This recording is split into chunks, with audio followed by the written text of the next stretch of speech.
All too often, when hearing tales about the end of the world and the shambling dead, we hear the perspectives from America, a theme with many stories.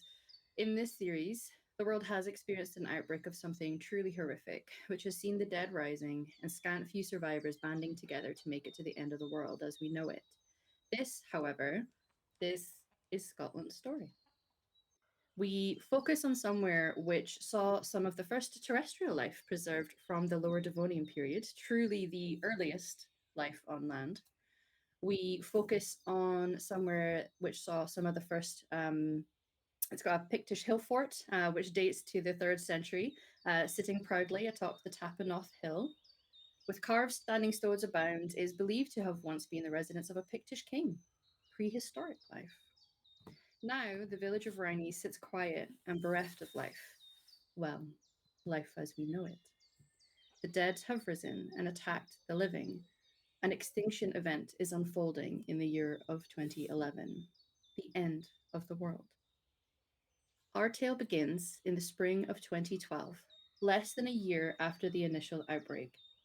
On the slopes of Tapanoth, there is a permaculture farm, and this is the home to a handful of survivors. This is their story.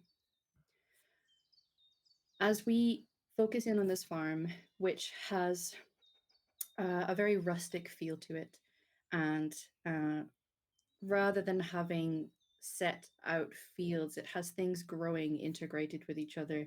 There are chickens running around. It seems peaceful, and we are going to focus in on some of our survivors.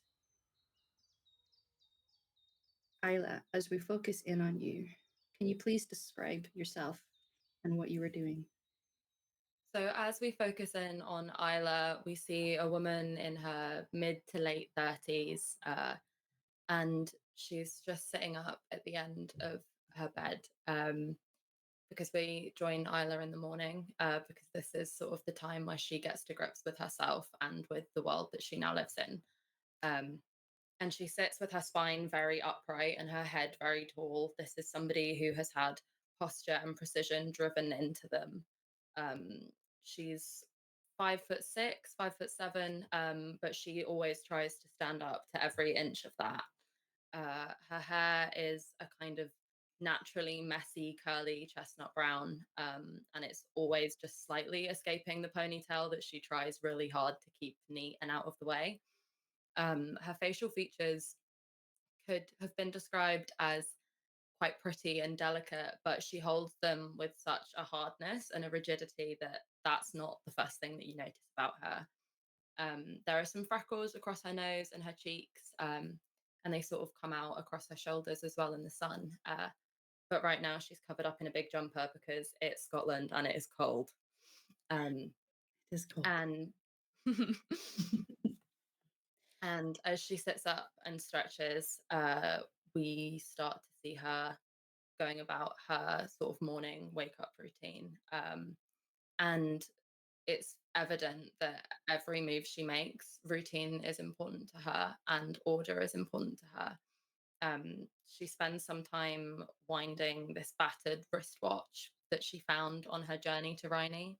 And she winds it every day because it's important to her that she knows what time it is and what time she wakes up, regardless of whether or not the rest of society keeps to that anymore. Mm. So she sits and she methodically winds the wristwatch. And then she slowly dresses herself for the day. Her clothing that she likes to pick is always very practical, very neat. Um, she's not somebody who wears a uniform anymore, but because she spent some of her formative years in military uniform, she kind of sees her clothing as,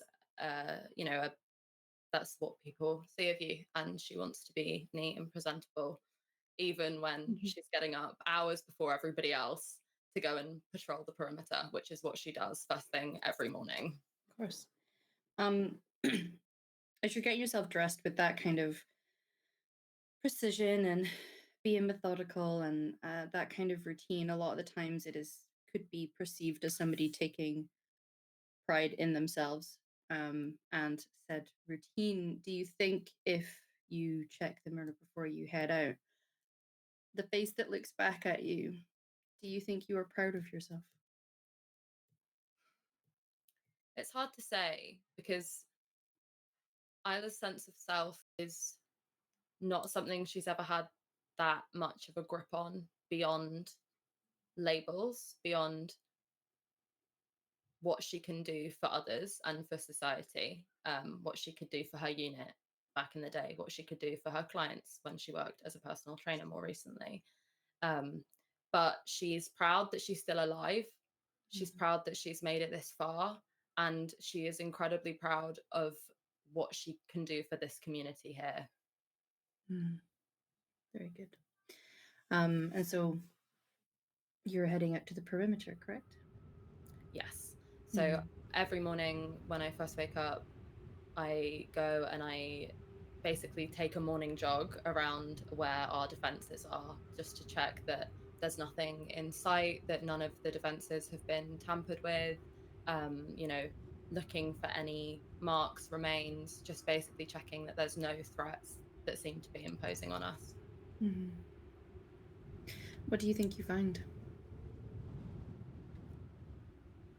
The Scottish hills, the Mm. sky, the cold air. I think I'm never looking for danger. I never actively want to seek it out.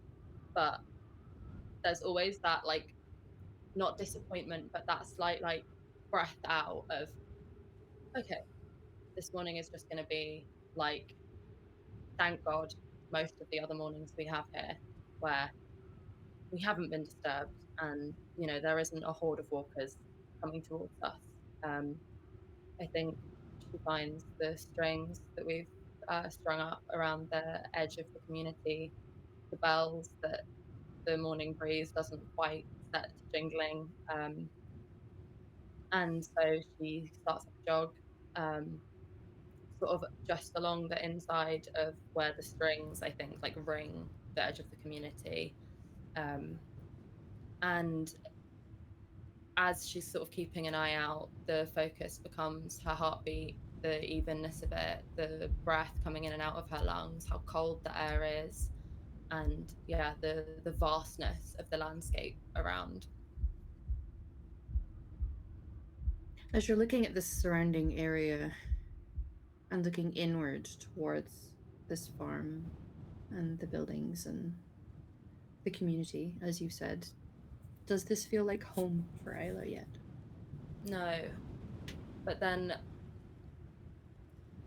there's sort of been a strangeness to the word home because growing up she didn't have one, and then home became a uniform and a set of commands. And for a while, although it was hard to adjust to, she did learn to build a home. Mm. And for several years she thought she was coming to understand what that meant, and then that ended too, and then Mm. the world went to shit.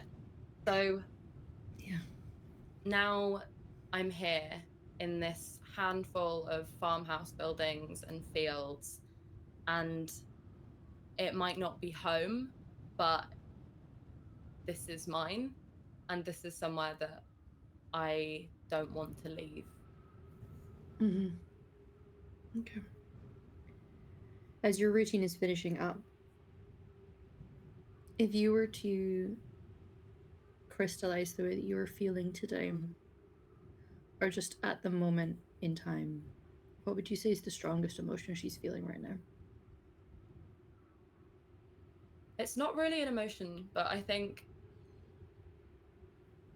the two words that are coming to mind are kind of grit and determination, because every morning she wakes up, she's so focused and dedicated on the present moment and on the fact that what we can do is survive today. Mm. And it's not so much an emotion because those are things that she doesn't like to let in. Those are things that an immediate barrier comes up to. And so instead of leaning into any one feeling, more than that, it's a sense of things are okay. Today, things are good. And we're going to keep pushing and we're going to keep them good. Very good. So we will come away from Isla and her morning jog, checking perimeters, finding routine. And we are going to pull into Caitlin. Caitlin, where are you? And can you describe who you are and what you are doing?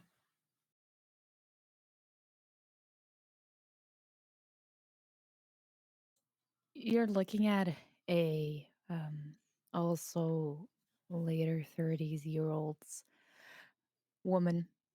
She is dressed in a little bit stained clothing from the dirt from just being outside. She has a short sleeved blouse on, some pants that are also just practical, really, some suspenders as well to keep up, some satchels that she hangs from it to collect some things or put stuff away. And she has auburn hair that she always ties up on top and then often braids it in some kind of way to keep it out of her face in a way. She is wearing glasses, and anytime anyone would look at her, she has this sort of calming smile on her face. Um, a a face that is meant to comfort, that's meant to look at you and maybe disarm you in a certain way, but not in a manipulative way. Mm-hmm.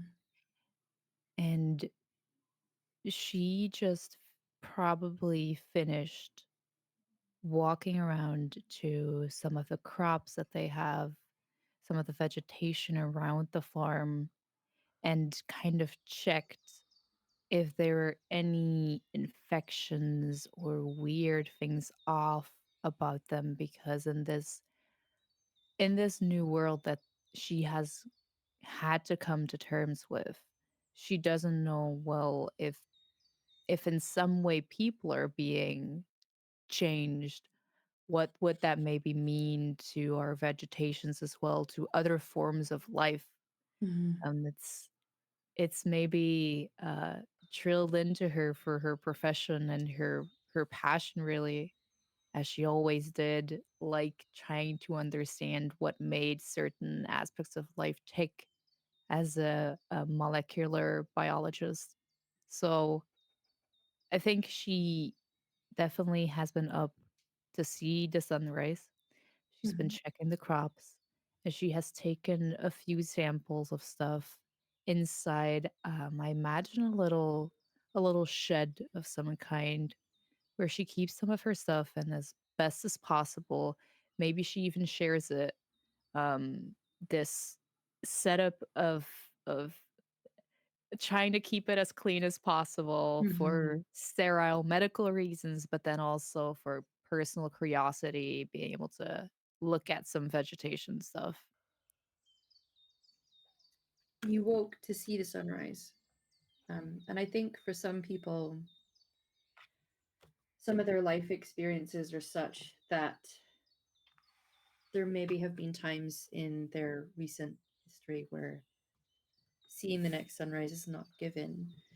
As you saw the sunrise this morning, first, I would like you to describe what kind of sunrise it was. Sometimes they're very simple and it just becomes daylight. Other times, there are countless colors in the sky. What did it look like? And what did it make you feel? I think the sunrise today was pretty quick. It's one of those where you start looking at it 1 second and you see a little bit of orange just at the bottom of your view of the horizon. And maybe you get distracted for a second. You look at something else, you look up at the sky a bit more or down at the grass. And then before you know it, the sun is already half up in the horizon with a bright orange glow. I think there's nothing special about today, really. It was just there all of a sudden. I still got to see it. I'm so glad I got to see it, and I'm trying to appreciate it as much as I could, even if it was just so fast and fleeting. Um, but at least I got to see it. Exactly. How did it make you feel this morning? Honestly, a bit as most days in the past few weeks, they've been here for about half a year now. It's that kind of struggle of looking at it, realizing that the sun came up so fast you didn't even see it, and it kind of reflects on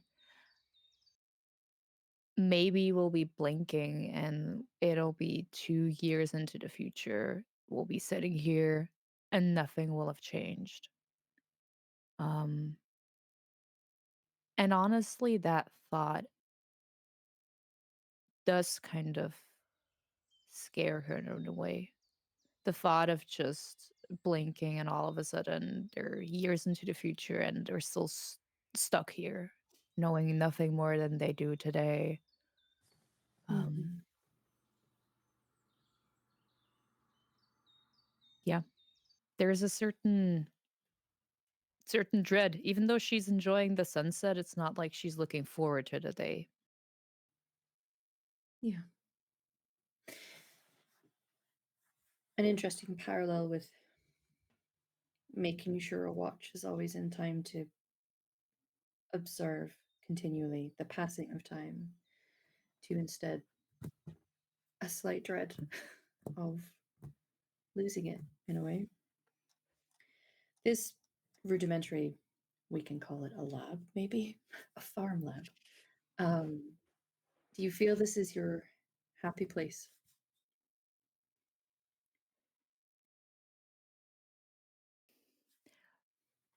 Only in the very early morning hours, because for the rest of the day, it's the place where she goes and where she's present for the duties that are necessary in this firm Mm. and the medical duties that she took upon herself and has been trying to learn herself right now to take care of the people in this farm. And only in the very early morning hours are the small moments where she's trying to give herself a little bit of time to try and understand stuff in the way she used to Mm. try and look at things the way she used to. Um, so only in those moments, it's a safe space. But after that, it's a space where she just knows she's needed. It is duty. What do you suppose you are looking at right now? What were you last analyzing? I suppose maybe that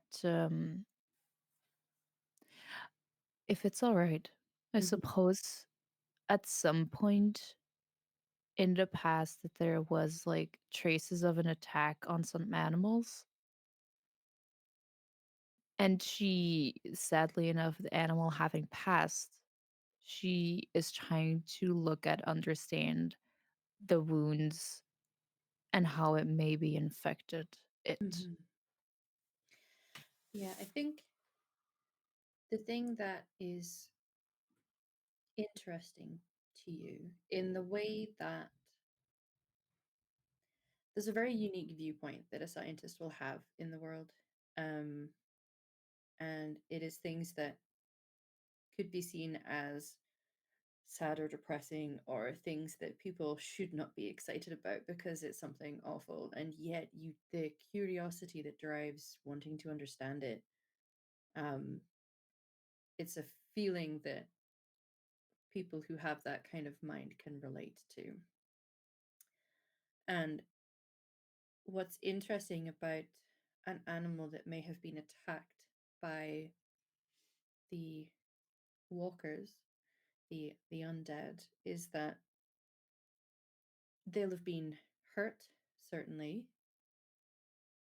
but In your time leaving the city, in the time that you would have spent traveling and perhaps have seen what those attacks look like for humans, it does not look like they are the same thing. The blackening of the wound, it isn't the same on this animal, and that is a curiosity. Perhaps it is a moment to lament the fact that you don't have an actual lab here to truly understand what that means, because maybe the answer to the question that is in that bit of evidence, maybe that could help people. Maybe that is an answer to something, and you just don't have the means to solve that.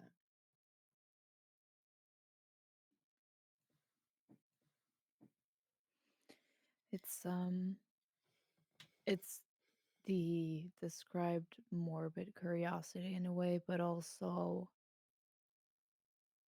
if you want to leave the world better than you found it, the first step is to actually understand the world that you're in. Mm-hmm. And that has been thrown all over the place for the last half a year. So it's back to the starting blocks. Mm-hmm. It truly is. And maybe for people with certain minds, this could be seen as an extinction event, certainly. Maybe it is heralding in a new age instead. And like you say, if you're leaving it better than you found it, is there truly an opportunity for this world to be better now in the state that it's in? Time will tell.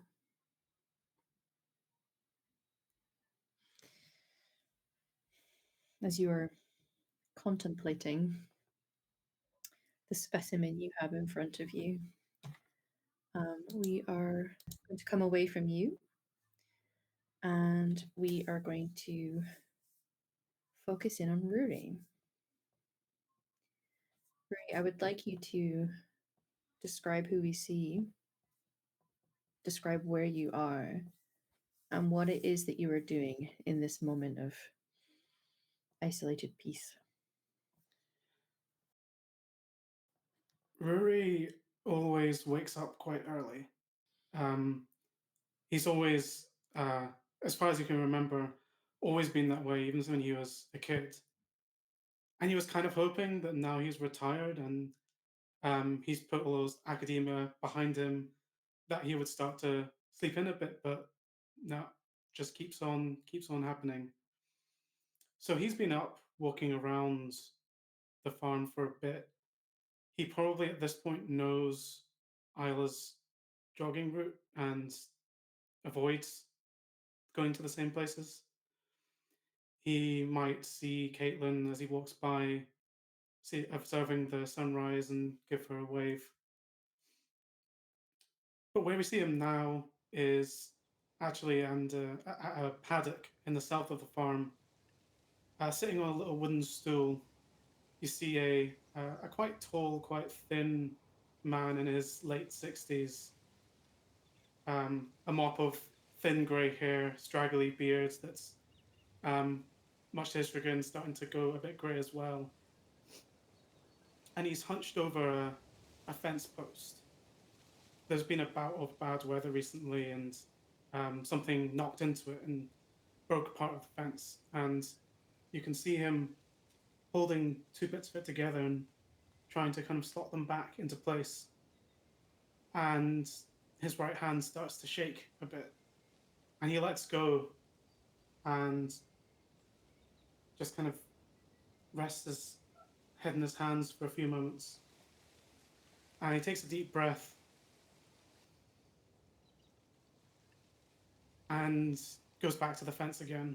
And this time slots into place. And he leans back a bit, a slight grin on his face.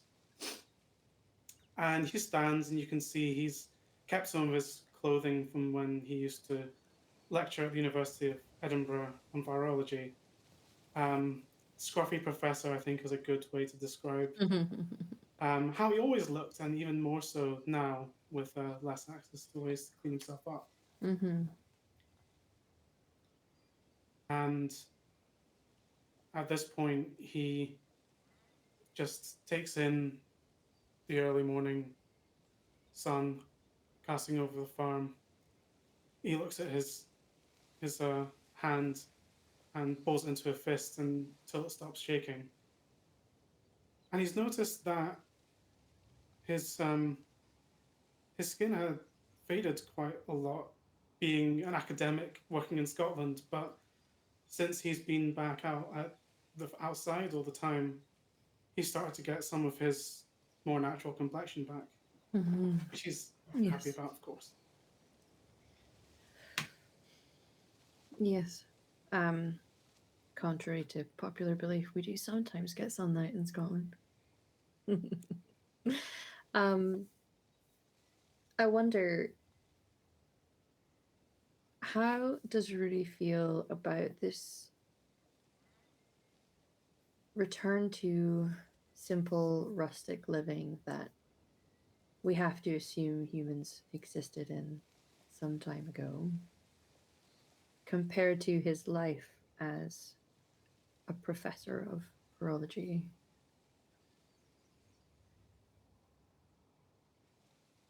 To a point, Rory chose this, not this, the farm, the apocalypse, but he chose to move to a small town in Aberdeenshire from the city. He wanted a life of peace, something just he could go out into the countryside and just relax, see some quiet. But this isn't exactly what he wanted. The fact that he has no choice really, and that even if he wanted to live somewhere a bit quieter, he was still anticipating having all of the normal creature comforts that you would have in 2010. And he's not really someone who's used to living without. And so the past 6 months have been quite a lot of new lessons for Rue, I suppose. He's having to work through that nagging feeling that on this farm, a 60-year-old virology professor perhaps isn't the most useful person to have around. Well. But maybe he's seeing that that's not quite the case in recent weeks. Yes. I wonder, finding out what you will have had some access to about what was going on, about people falling sick, about attacks, presumed to be some kind of sickness at first before it very rapidly got out of control. And knowing that your field connects to that situation in some kind of way. I wonder what his thoughts are, because it's a time where when something happens in the world and people will tend to then look to the people who should be the ones that understand it and look to them to give them the answer. You're presumed to be a specialist in a field.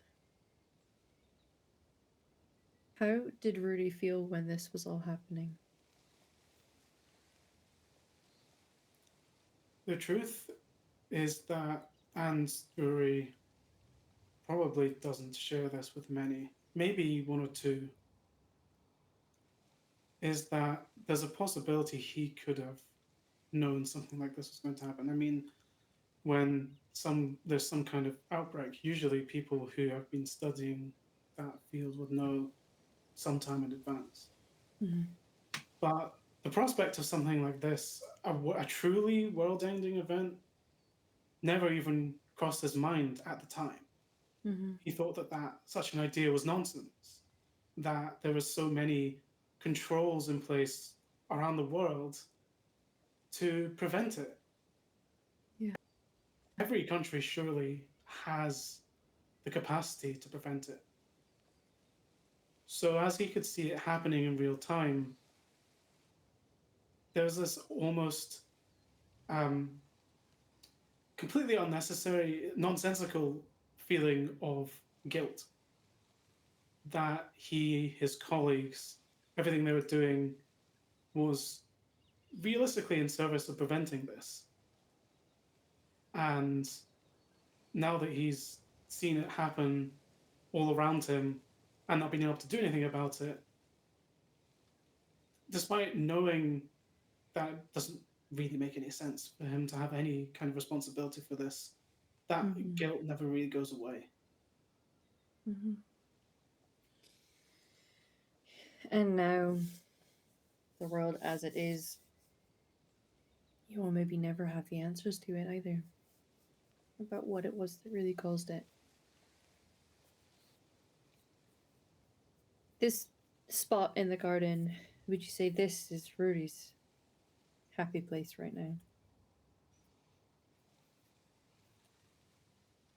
He gets a sense of satisfaction out of a task well completed, and just the smallest amount of apprehension that the next thing he has to fix might be a bit worse than a broken fence post. But really, when he's done and what he needs to do for now is sorted, he would probably go back to inside, put his tools away, and pick up whatever he happens to be reading at the time. I think in this case it might be a classic to him, maybe an old bit of science history, his favorite. I was actually thinking a book that he might be reading is Longitude by Dava Sobel. It being about sailing history and science kind of reminds him a bit of his grandparents. So he loves to read it when he needs a bit of comfort. And he'll pick that up and he'll head out somewhere quiet, maybe up to the Pictish ruins on the hill, and find somewhere a low wall to sit on and have another read of what is at this point probably quite dog-eared book. Love that. Yeah, the hill fort at the top of this hill, it's substantial in size. One of the more notable throughout the UK. One of 3 in Scotland where if a fire was blazing atop one of them, you could see the others. It's an interesting little marriage of one of your interests, of looking at some history. But you get a beautiful view across not just this local area, but really quite a far stretch into Aberdeenshire on almost all sides. You can see the farm and where you call home for now. We are now going to focus ourselves on Malcolm. Malcolm, could you please describe to us who you are, what you look like, and where you are on this farm or in this house, somewhere special to you?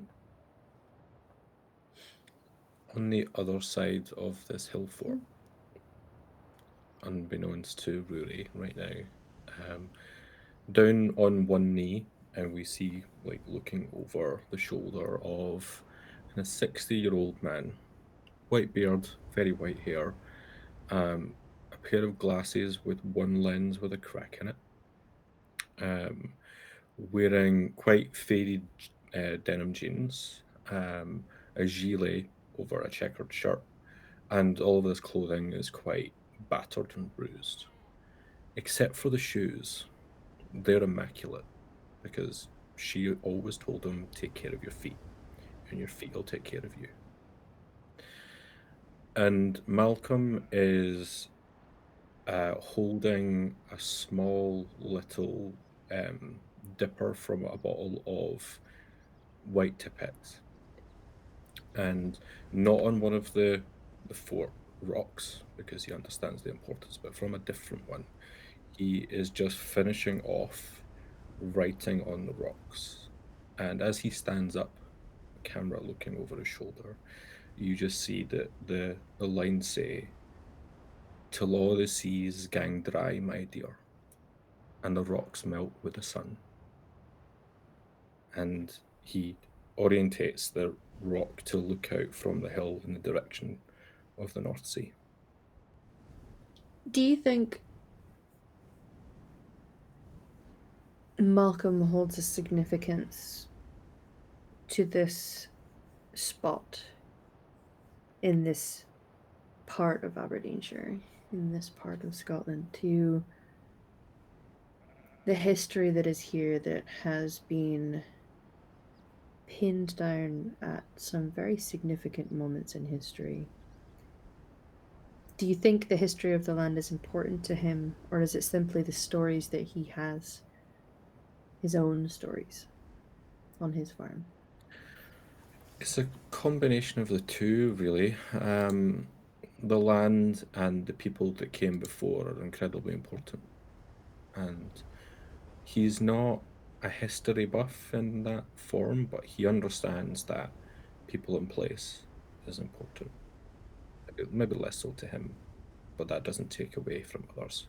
And he's very conscious of that.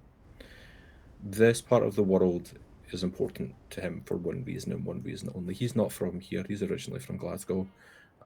He moved up here to live on a croft with his wife, who was originally from this part of the country.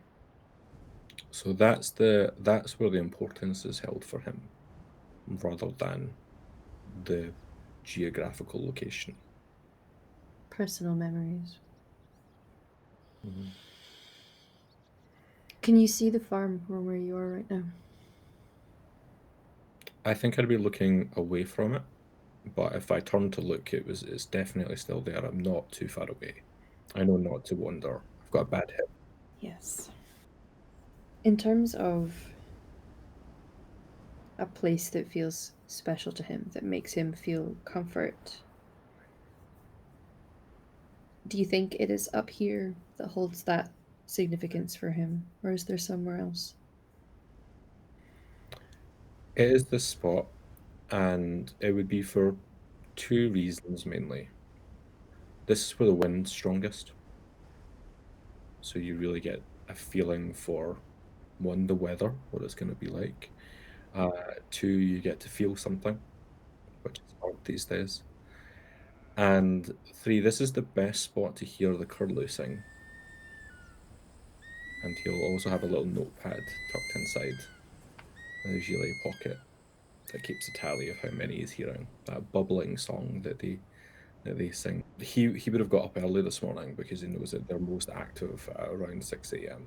So he's definitely heard some, but less than usual, and that is a slight concern to him, and he'll have to report back. Of course. Of course. I think another song that is heard frequently in this neck of the woods is the song of the skylark. They fly incredibly high in the sky and will sing persistently, and often it is quite difficult to see them, but you will always hear them if they're in the area. I think they're perhaps being particularly vocal this morning for you. And as he looks towards the sky and watches one of them just disappear, he thinks about what is above it, because he understands where that name came from, and it's as though they're singing to the heavens, but he's not so sure. A moment of doubt. Less doubt, more contemplation. Very good. So, it seems that this morning on this farm, the Tap o' Noth in Aberdeenshire. It's been kind of pleasant to have some sun. You've come through a pretty difficult winter, and the thing about early spring in this part of the world is that give it a day and it'll feel like you're back in winter again, and then back in summer, and then winter. It is difficult to get a regular pattern sometimes. You have to be ready for all seasons, and although not all of you are natives of being in the countryside and outdoors and having to worry about such things, you're starting to recognize the patterns. And perhaps some of you are listening to the warnings of those who do live in the area. But today, it's a warm day. And so each of you, whether you are taking a morning run, whether you're outside in a makeshift lab, whether you're fixing a fence or atop a hill, writing some words on a stone, it feels warm. Inside, in the kitchen of this farmhouse, there is a woman who is busy making something that she never thought she would be making with any regularity. Our tastes have changed, and our access to all manner of ingredients changed. And so you can grow and cook things that are a little more exotic. But now, with the world as it is, we are once again having to return to what we can make and grow in our gardens and on this farm. And Isabel McKessick is working away in the kitchen making bannocks, a very simple food that most modern Scots might not even have tasted before, although they may have heard of them. And certainly their older generations might talk of them. A simple flatbread of sorts. She's done her best to make it taste pleasant, has mixed together something that could be, it's like a cinnamon sugar. It'll give it a little bit of flavor. But she knows that people who maybe have a routine in the morning, being well fed is also important.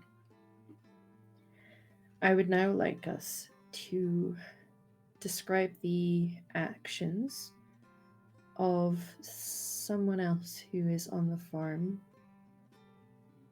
A function in this game is having anchors, people who you can seek a comfort from, or in a moment of doubt, you can maybe get some advice or support, or simply just who they are gives you a hope for the future, or a reminder of something that you've lost, perhaps. So, Isla, there is someone else on this farm that has a significance to you. I would like you to just describe who they are and what they might be doing this morning. So we zero in on Oscar, who is a young man. He's in his late 20s, but he's got a very boyish face and just a very boyish energy about him. And I think he still, like, his body still sort of clings to the old ways, and he likes to sleep in when he can. And the mornings that he doesn't wake up to his small nephew bounding in to wake him up, he really enjoys the quiet and the solitude. He's sort of got untidy, gingerish hair, sort of sticks up all over the place first thing in the morning. And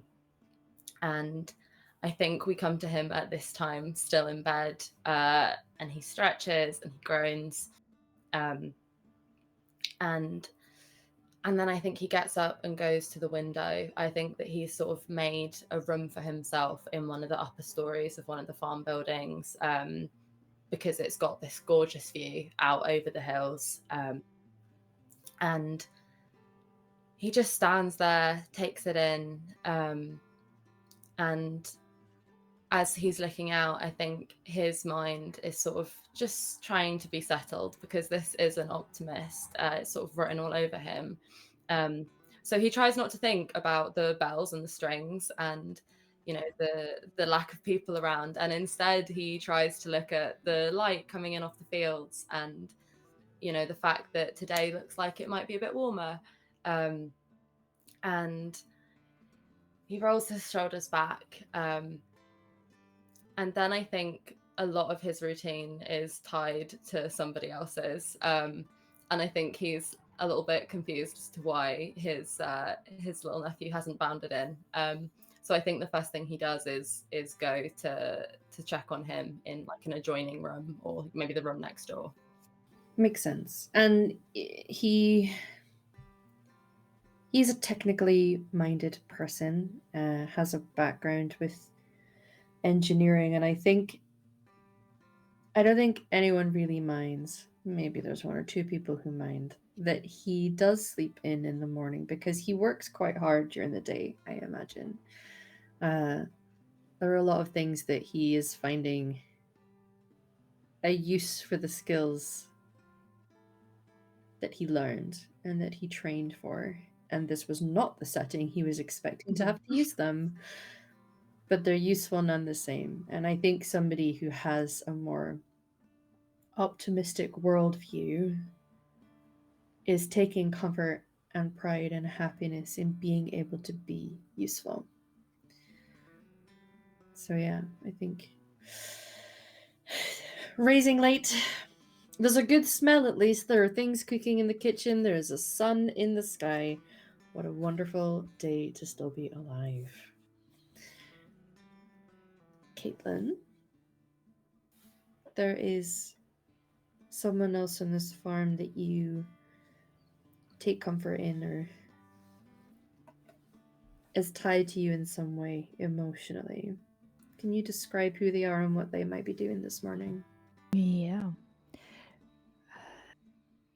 Lucas is a smaller boy, also quite young. He's around 9 years old, with messy but straight blonde hair, probably wearing some kind of just t-shirt and some pants that might not fully fit him, but have been altered to fit him a little bit, because being surrounded on a farm full of adults, it's child's clothing is a little bit less common to come by. So I feel like people are trying to adapt things to give to him, to make it fit.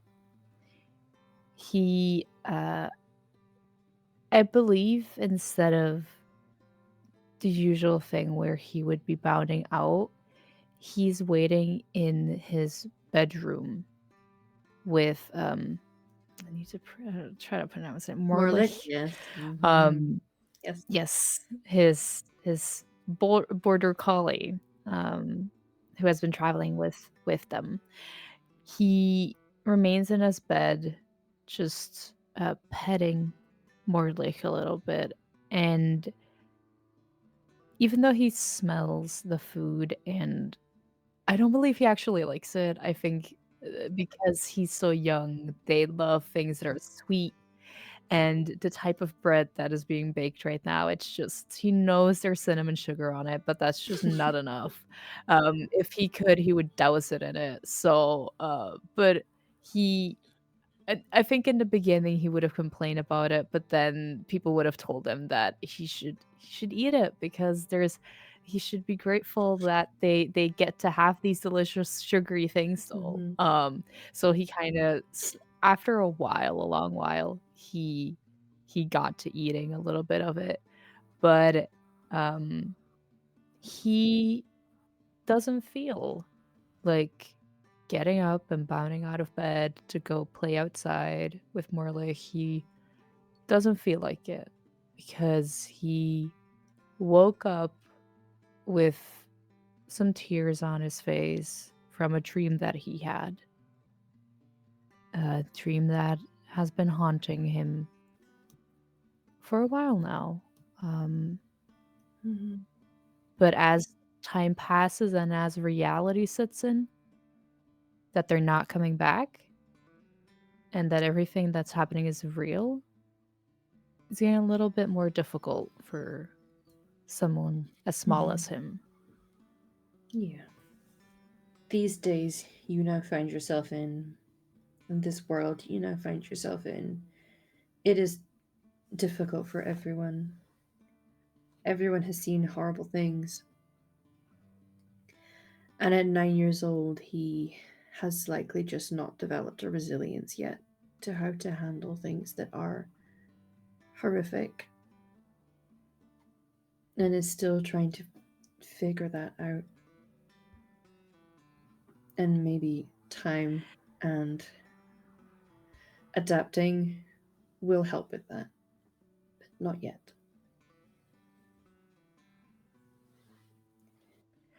There's only a certain amount of times that you can tell people or ask them when your parents are going to get home, and they try to comfort you in some way or they try to say something else. Even for a kid, there's only a certain amount of times that those answers pass until you actually start crying, believing that they're maybe not going to come back. Yes. But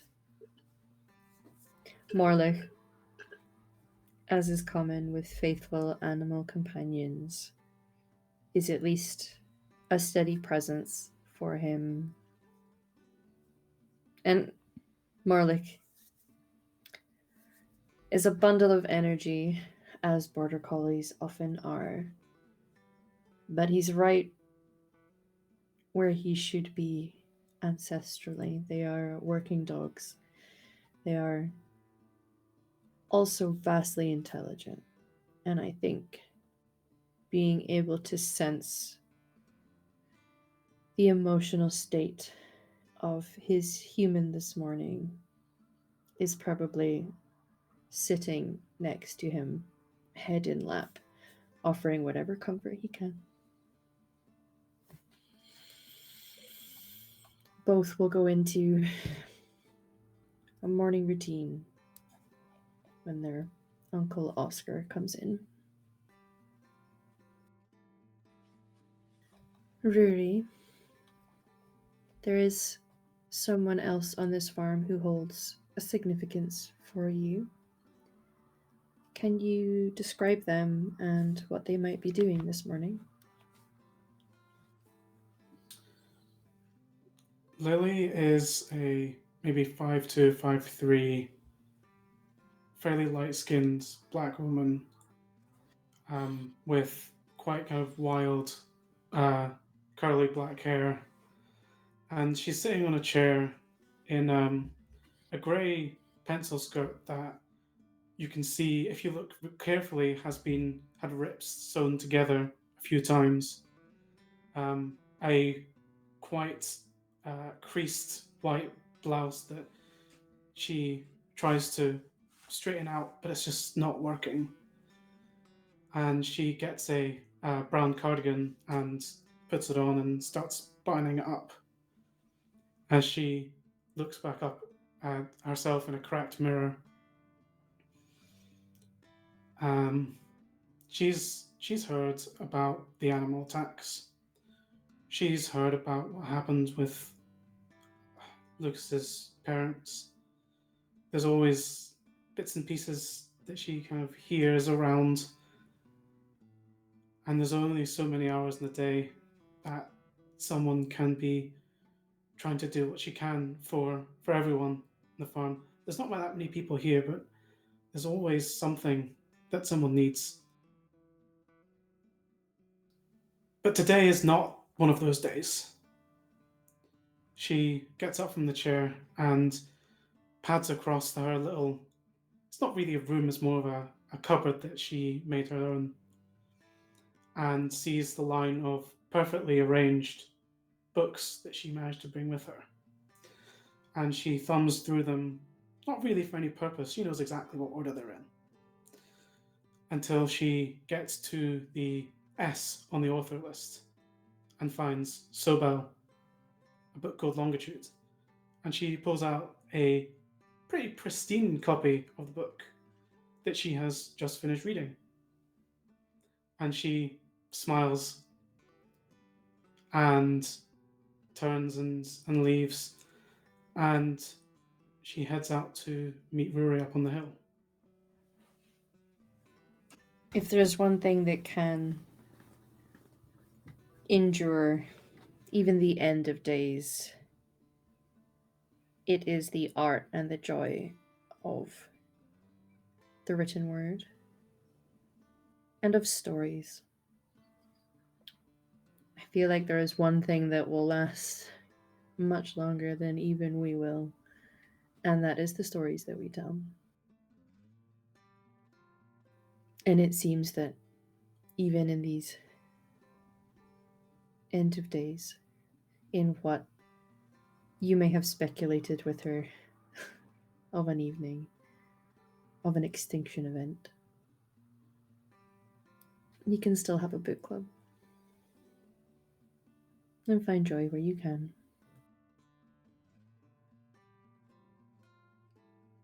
And what better view for a book club than sitting atop a hill in Aberdeenshire on a sunny day with a skylark singing up a view? Malcolm,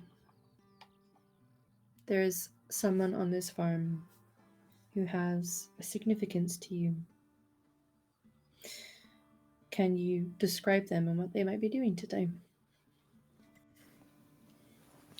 Noah Gordon is a kind of mid to late 20s individual, white skin, kind of shaved sides of their hair with a long kind of mullet haircut towards the back. It's going to be very fashionable in about 10 years. They are in before the end times, were a wildlife ranger, spending their time out on nature reserves, speaking to the public, talking to them about wildlife and getting them excited about the wonders of Scotland. Currently, they are stood behind a tractor just tapping their head against it, trembling a little.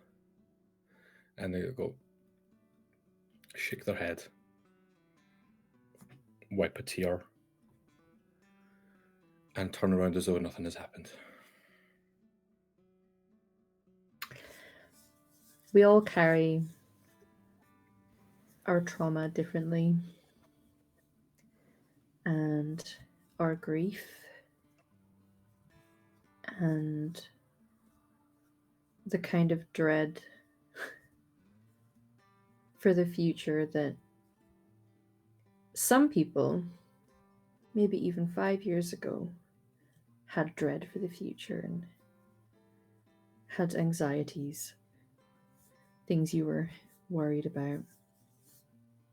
about loss, or what we're doing to our planet, or what we do to each other. But now those horrors are here. And some of us carry it very heavily. And I feel Noah may be one of them.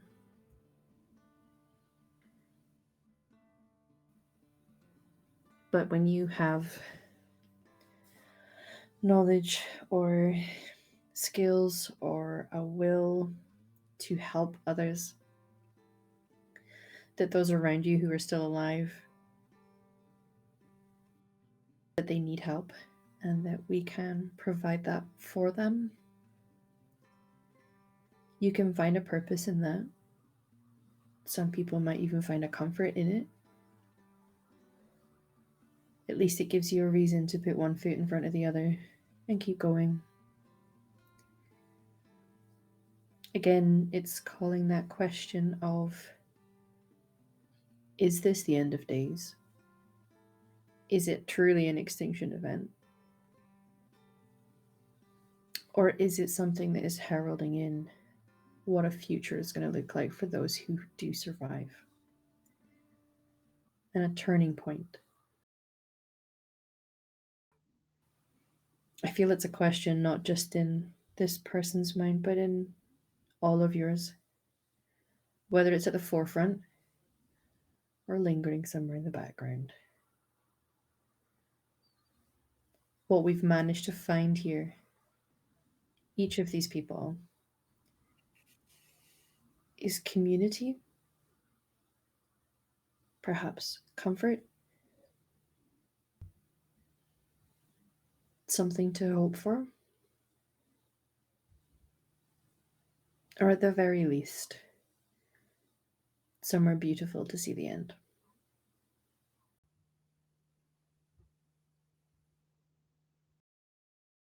As your morning drifts away, will turn into an afternoon with the sun much higher in the sky.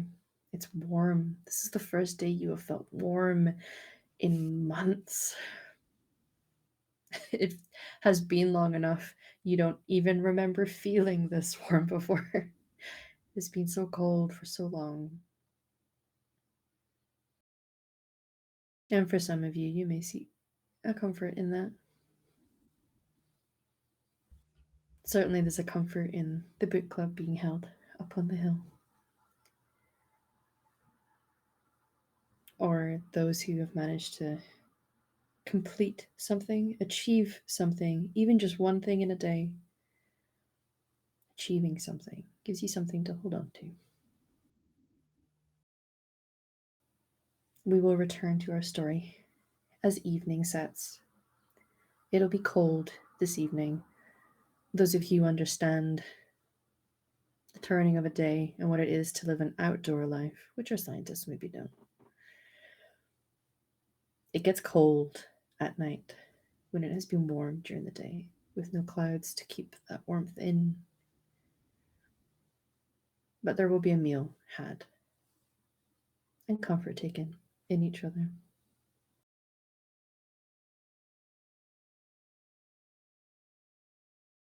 We have had a relaxing morning so far, with the sun shining on this hill in Scotland and the small farm where these people call home. It is evening now. It has definitely cooled down, and whatever basking in the weather you were doing, with the wonderful Scottish turn of phrase, taps off weather, it's cold now.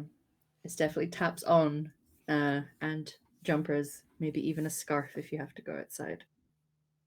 But there is an evening meal being prepared, and although there may occasionally be evenings where one or two of you choose to be a bit more isolated, you come together for this evening meal together, and there's a dining table which maybe wasn't traditionally designed to house this many people sat at it. There are some additional add-ons and a couple of chairs, and it fits you all together. Taya, what's on the menu today? So I think we all kind of take turns cooking naturally in this community.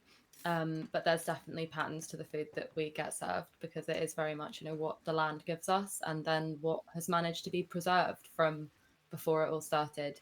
And I think tonight is a very comforting, familiar kind of stew. I think we've got potatoes, onions, very just hearty root vegetables, the carrots that were grown in our soil. And it's the kind of thing that people gravitate towards because it can all go in one pot. It takes very minimal effort. But we've got some wild garlic from the garden and herbs from the little herb box that sits out in the sun outside the kitchen. These little small things to try and make it nicer for ourselves. And I think it gets served out of one big pot, and we've all got kind of mismatching bowls that, some of them are probably a set, in the farmhouse. Some found their way here, like us, from other places, and maybe some of the leftover bread that we've got to sort of mop it up with. Mm-hmm. Very good. Hearty indeed. Beautiful. There is some music playing in the background. Sorry, so what can we hear playing? As I turn on the radio,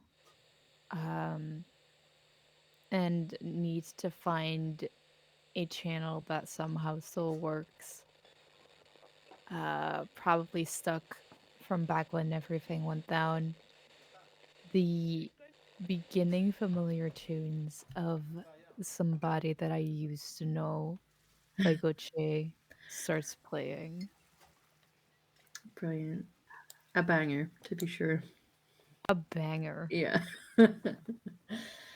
Yeah, it is playing quietly in the background. Not so loud that those of you who feel that music when you are taking dinner is uncivilized. But those who maybe appreciate having something on in the background so that you're not just sat with your thoughts all the time. It's a good song. Chris, there is something special on this table that has become a dear object to some of the residents, or maybe all of the residents. What is that object and why is it special? So Ruri comes over to sit at the dinner table. And he takes a seat and he looks forward, and he sees sitting in front of him a very old and battered looking football. You can see bits where it's been chewed maybe by Morlich. Mm. It's been, where it's burst open, it's been repaired. It's well used and well loved. And he sits down, he picks it up and goes, "Where is that boy? Lucas! No footy at the table." And he sees Lucas walking over with Morlich and chucks the ball to him. And Lucas catches it. And Rui just shakes his head and goes, honestly, that child, someone needs to teach him some manners. Somebody should. Beautiful. There is a ritual or an order to supper times in this home. What is it, Sam? Seeing the ball being thrown towards Lucas, Malcolm will just be like, heed the ball, take the ball, throw it outside, and then it's hand washing time. Join the queue, and everybody over the one same sink takes a turn to thoroughly wash their hands. We know the importance of getting rid of bacteria, getting rid of the risk of infection, and making sure that we're not spreading that amongst the group.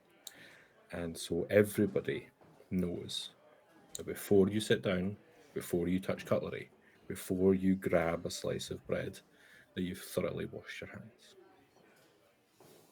Beautiful. And so, the football is not at the table anymore. But everybody in this small community is at the table, taking your seats and starting to share out the food,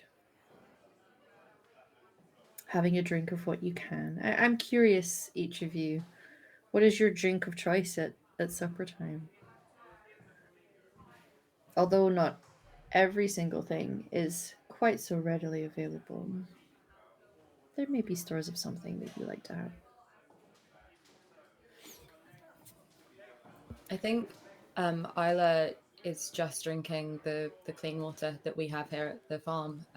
She doesn't like to deplete stores of anything for other people, and she's not touched alcohol in years. And she's quite content with just her like standard cold water.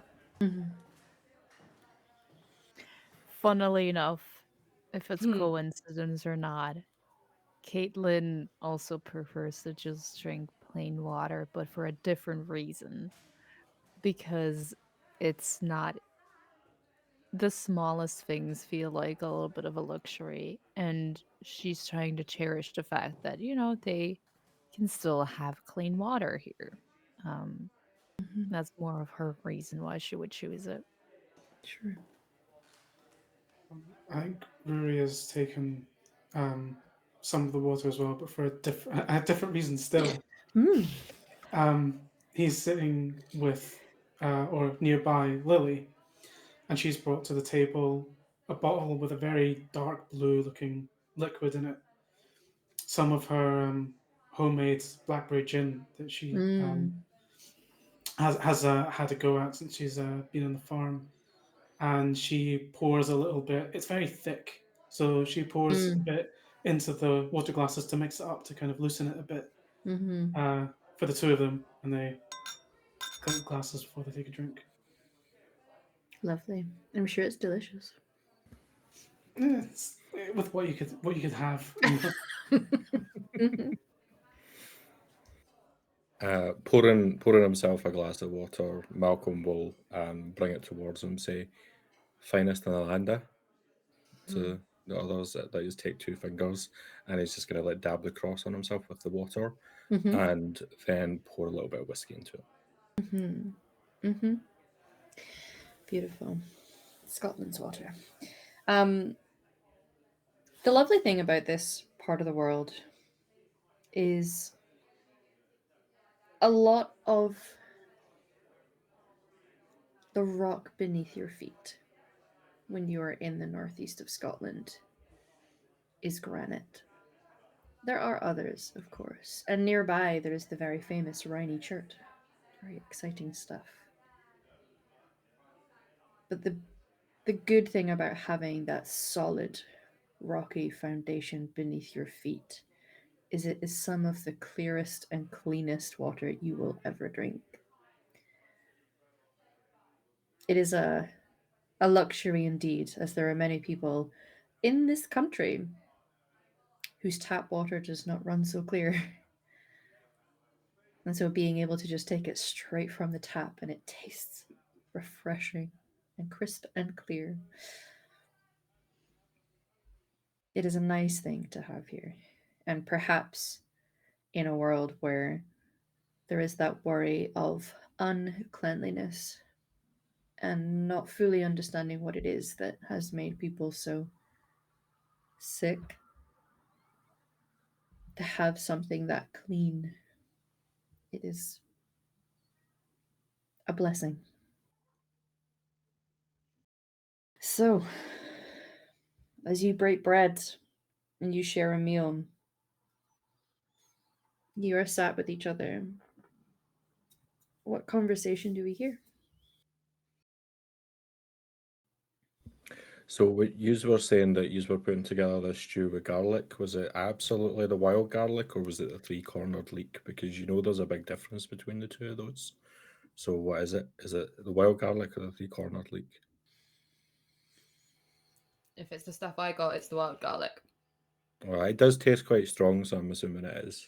Good, you're learning. Perfect. And yeah, I'm starting to know what I'm doing. I can tell. I can tell. Hmm. This is good. Just have to keep you on your toes and ask, Of like just course, in of case, because course. some people always go for what they'll look at it and think that's garlic. It's no garlic. I keep telling them. Keep that in mind.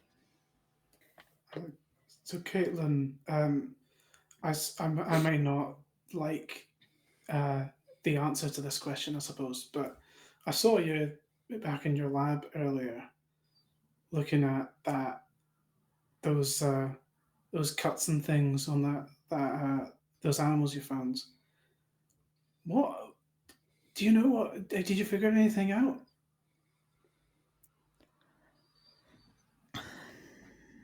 She was dipping a little bit of bread. She stops and hovers it above her plate, bites her lip. It's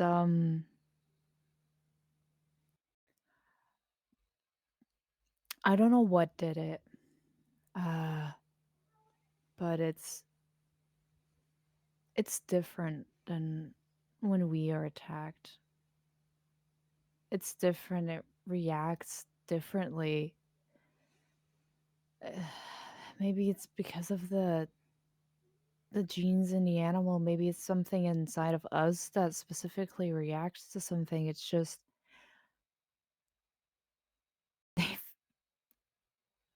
if I had more equipment, I could try and figure it out. Oh, I mean, The- you've done more than I think anyone would have expected with what you had. it's not enough. It's not. It's not enough at But all. you said it happened just outside the east border. Yeah, it was inside of our safe space. It's not like you doctor types to know of a fucking clue what's going on.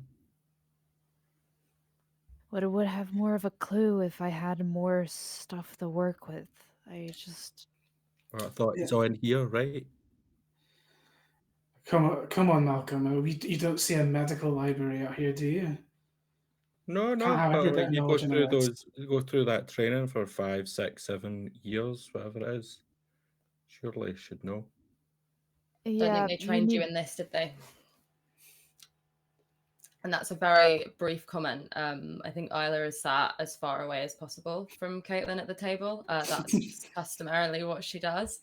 And since that particular song started playing, she's sort of trying not to involve herself in that conversation. But the slight argument about doctors and medicine has kind of pulled her in despite herself. But she's still trying to not She. look too involved. The moment Isla gives a comment, she like briefly glances at the other side of the table as if she has been like trying to just imagine the table was a little bit shorter before. Um, she glances and immediately just addresses Malcolm again. Yeah, no, if see, I have knowledge. I need equipment to actually look at new things. I've never looked at an animal that was attacked like this before, so I don't know what's happening to it. But it's bad, right? It's not a good thing. I mean, honestly, if there's something in the animal that doesn't react the same way as we do, it might not necessarily even be a bad thing. It's just different in some ways. Maybe if we can find out why animals don't react the same way as we do, we might find a reason why we do get changed in certain ways. Why us? You know, out of all the life forms that are on this earth, why us?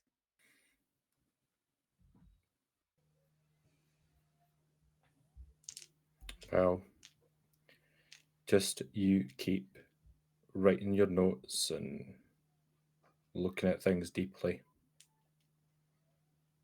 I'll look to the Lord. In a lull in the conversation, you hear a chirpy voice from the 9-year-old at the table. Does that mean Morlich won't get sick? No, pal. No, more like sort of like not going anywhere. No, he won't. As as far as we're seeing right now, he won't. So he's gonna stay by you. Okay. Just make Maybe. sure you stay out of trouble, though. Oh, there's not much trouble I can get onto you on a farm. Ah, that's not true. Have He you, have you smirks a seen? little, puts some bread in his mouth. I'll slide another little bit of bread towards him. Mm-hmm. Eat up. All right. The stew's very nice, by the way. Thank you for the stew.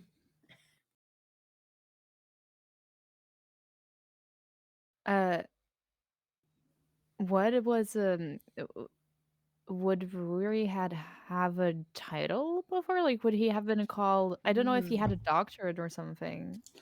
Rury's a professor, I think. Okay. Um. Then. Prof. Rui, how that fixing the fence go? Did you manage? Um, yes, actually, it was nothing too major. Just I reckon when those high winds were up a few days ago, something must have clocked it and knocked it out of place. But nothing too much to handle. It's um, I don't suppose you've seen anything else around the farm that might have also been affected by the weather. Just anything, small things like that I might have a look at. Um,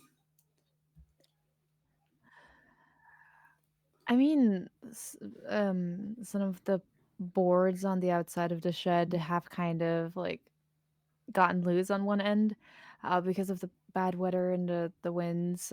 It's not too big of a problem, really. It's not a priority, but there's a little bit of a chill that gets in every now and then.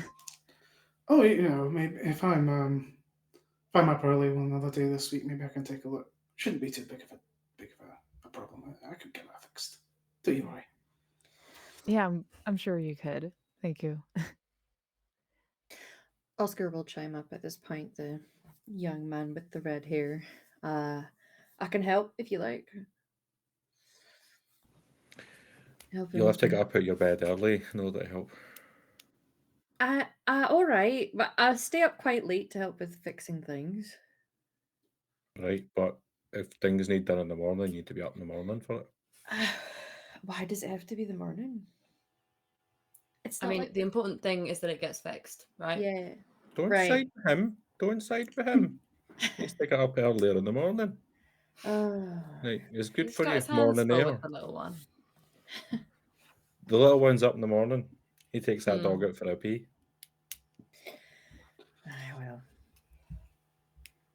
Well, Oscar looks like he's about to say something. Thinks better of it. You can see somebody swallowing their words. He will look to you, Isla. You were checking the perimeter this morning. If that animal's been found inside our grounds, is there a breach in the defense or something? I've not seen anything out of the ordinary, which is sort of what worries me. As far as I can tell, there's not a weak spot. Everywhere seems to be quite evenly monitored. I'm just wondering whether or not we need more, especially. I mean, the bell alert system should have warned us about the animal, and it didn't. I'm wondering if we need more of a solid fencing, more of a solid line of defense further out. Just something that, if we have layers to it, so we get alerted when something's further away, we can get there sooner. We can find out before something like that happens again. Don't want any of the chickens getting out. No. What type of animal is this? I don't think I've seen the thing. Yeah, what was it? I think everybody looks to Caitlin. Oh, one of our chickens, actually. Right, so it's one of the food animals. That seems a wee bit more of a pressing issue if it's something that's either one of ours. I mean, then again, they do tend to get out of their den a lot and escape and stuff. So one of them might have escaped and been caught at the border, I guess. It seems more logical. Right, I don't like it. Making it clear, I don't like it. Lucas's eyes look a little watery at the thought that one of the chickens has been hurt. And tries to pretend that he isn't by sticking more food into his mouth. It might be worth putting up an extra fence around the chicken coop just to make sure. There you go. There you go, Oscar. That's something we can work on if you can get up. Fencing. I can get up if listen, it's not that I can't get up. I just choose not to. All I'm not right, working to a look. schedule anymore. Okay, we can make a compromise, right? You and me. Okay. One day, I stay up late. We work on the shed. Okay. Some other day, you get up early. We work on the new fence. Great. All right. Perfect. Do we need like a big fence, or what are we talking here? Like metal pointy sticks pointing out the way in terms of defense, not keeping For chickens in. Yeah, for defense, I think absolutely we want something stronger than just the wooden fencing, if possible. We're talking about. I thought we were talking about just making it so that the animals couldn't get out. Well, that Or is too. this more about trying to stop things from getting in now? Well, I think both are worth thinking about. In the short term, absolutely, we can throw up a taller fence around the chickens. But I think long term, it might be worth thinking about investing more time and energy and, stronger defenses and defenses further out to keep things out. Whilst this conversation's going on, I'm going to have noticed that Lucas is looking a little upset, and I'm just going to nudge him and be like, "Wee man, I've got 2 things for you, right? Mm-hmm. Now, what they're saying about it maybe being one of the something wrong with the chickens. That's and there's a big word for you, word for the day. They call that a hypothesis. Hypothesis.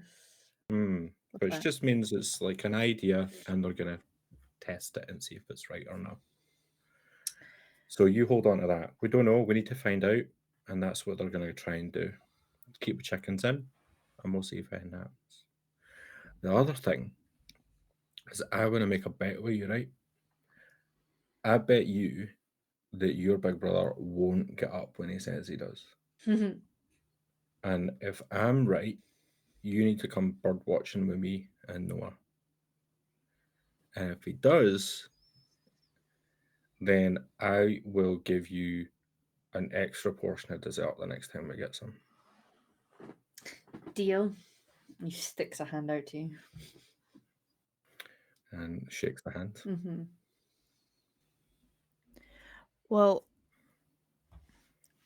why don't you, Isla, help make it instead of just saying what should be done? Absolutely. I just think we all need to be on the same page about what's going on. I'm happy, Oscar, if you are. We can, when you've got the time, we can start planning and reinforcing some of the defenses. Yeah, maybe not going like chop wood. Yeah, sharpen stakes as a type of fence is it's always good. It's gonna be like that one scene in Braveheart, where they've got the sticks and they, yeah. Sure. Sound.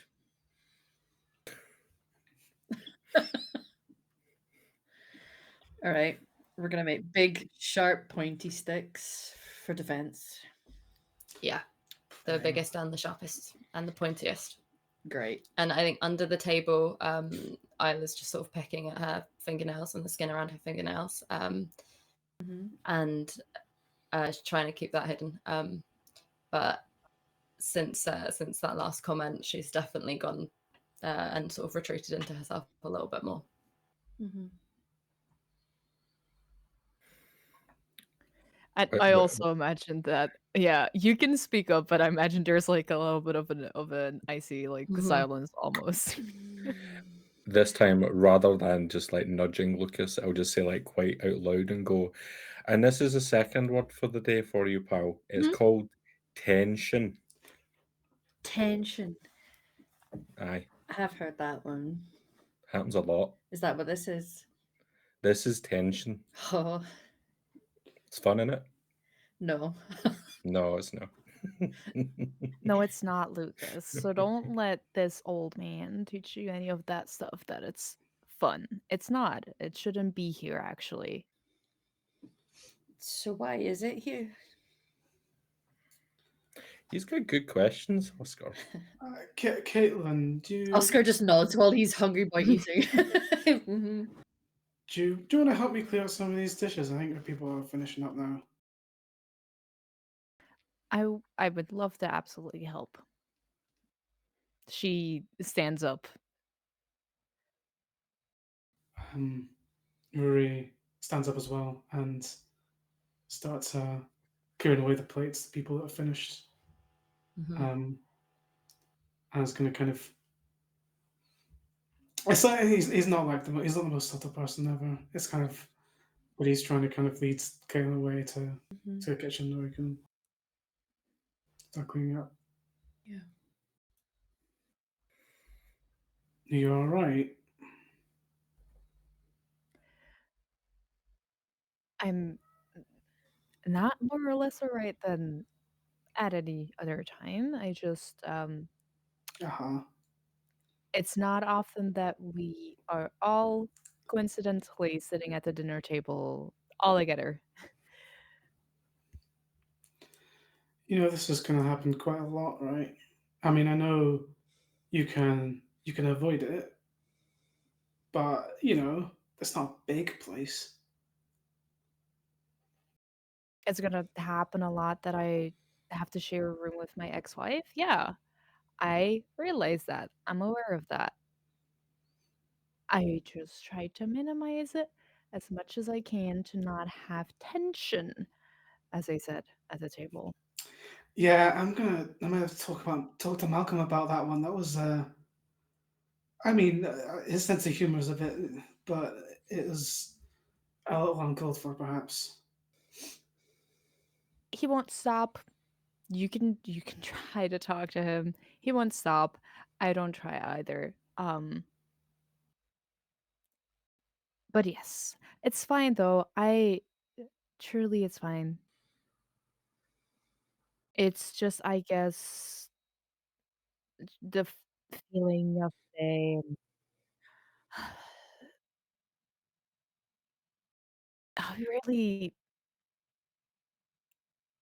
want to try and talk or see if we could maybe tr travel or try to get some stuff from the city.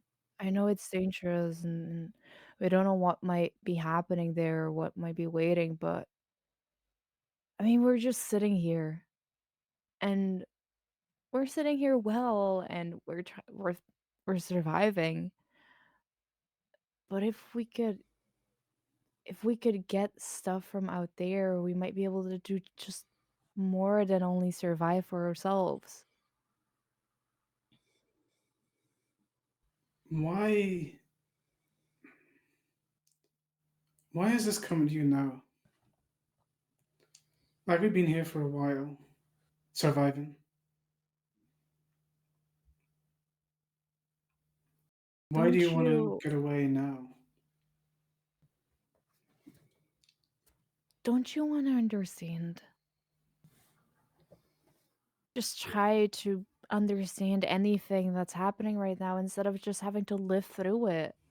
You know, Experience it. you know that I do, Caitlin. But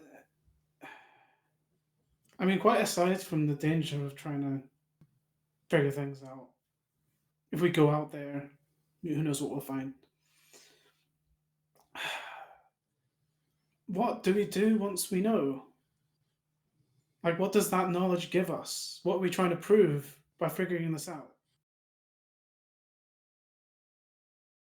Just maybe we can figure out the smallest aspect of whatever disease or whatever is happening out there. Who knows? Maybe it might help us. Or maybe it won't, but I don't see the point in just wasting away here. Wasting away for God knows how long still. And sure I get to help everyone here, but I mean wasting away in a small farm in a safe area with my ex-wife and some old religious guy who doesn't like me and you're fine, but Oh, thanks.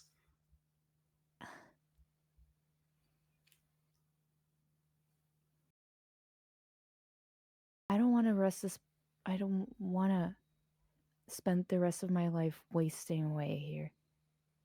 And if that means that maybe I have to talk to my ex-wife to convince her to go to the city and get stuff, then I might have to consider it.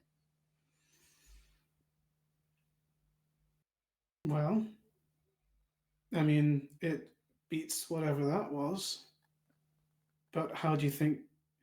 Do you think she's gonna be receptive to that idea? I'm not saying that's a bad idea. Don't get me wrong. I think a lot of people here could stand to see a little bit less tension. Well, I'm sorry I survived the apocalypse with my ex-wife. It's You I did. mean, You survived the apocalypse with someone. Maybe you have a lot of problems with them now, but you loved at maybe. some And point. I imagine that they're like doing the dishes actually as they're talking. She starts scribbling a little harder. She's like, Mm. maybe? But there's still something to that. Even if you have problems now, I mean, you were just talking about trying to convince her to go on some expedition with you just to kind of ease that relationship. Look, Professor, you're very wise. But I really don't need a relationship therapist. We've tried that before with an actual certified one. So, All right, all right. yeah, I'll back up. I'll I'll think about it. Maybe I'll ask Oscar first. Um, yeah, I just want to try something. I don't know. I'm getting restless here. All right. Okay. Well. We can bring that up with the others if you want to try something. We will probably need more than just two if we're going to make some kind of expedition. So some others might be game. Yeah. Yeah, We should probably let's see. yeah we should probably go back. They're probably wondering where we got to. In the dining room, some people are filtering off. Lucas actually gets up and announces to everybody, "I'm going to take Marlick out so that he can pee and maybe poo. I won't have him go in the flower beds again." You got a flashlight? Yep, he says as he goes to pick one up. Good lad. I will say Isla is outside. I think the minute you went to clean dishes, she would have got up and just gone for a breath of air. True. Because, it doesn't surprise her when these moments happen. They're really inescapable at this point. But she just doesn't like them having an audience. Mm-hmm. I think as Lucas heads outside, he turns the torch on, becomes aware that there is somebody beside him, and then like the torch is flashed at you, blinding you slightly. Hey, you wanna turn that away a little bit? Sorry. That's okay. Sorry. Jesus. You alright? Yeah. How's the beast? Yeah, he's good. He probably needs to go poo. He's a bit of a conveyor belt like that, after he's had his food. It doesn't take very long before he needs to go and do one. Oh, it's good for him. Keeps him active. Fertilizer for the farm. The farm, not the flowers. Yes. Sure. Yeah. Would it fertilize the flowers too? Do you know what? Let's not find out. Okay. I'll have been following out behind just to make sure that the flashlight is being taken. But I'll wait until he wanders. Sure. If he goes with the dog. He lingers for a moment where he's just looking at you, Isla. Gives you a smile. There's more emotion behind his eyes than really you would hope a 9-year-old should have. gives you a little smile of perhaps understanding, and then vanishes off with his dog. You can still see where he is because the flashlight is swinging, because he appears to be swinging it. That boy's going to fall and break his neck one of these days. He's not even using that. He'll be fine. He's made it this far. That dog will keep him safe. Hmm. He's a good lad. Yeah. Yeah, he is. Was that too harsh? Just a little bit. I don't have a problem with you. I like you. I just think that was pushing it. Don't know, just don't like when we're not able to get an answer, you know? I know. But you can't always expect answers. Especially not when this isn't something I don't think anyone could have been prepared. Even with all the right stuff in the right circumstances. So out here, don't know what chance there is really. People are being careful though. Yeah. And that's good. That is good. Yeah. And I know that I'm harsh on Oscar, but I know that like he means well, he does, and people will push him. He'll get it done. And yeah. No, I get it. I mean, he would have been a disaster to work with back in the old world, but he's here. And, you know, we traveled up together and he was helpful.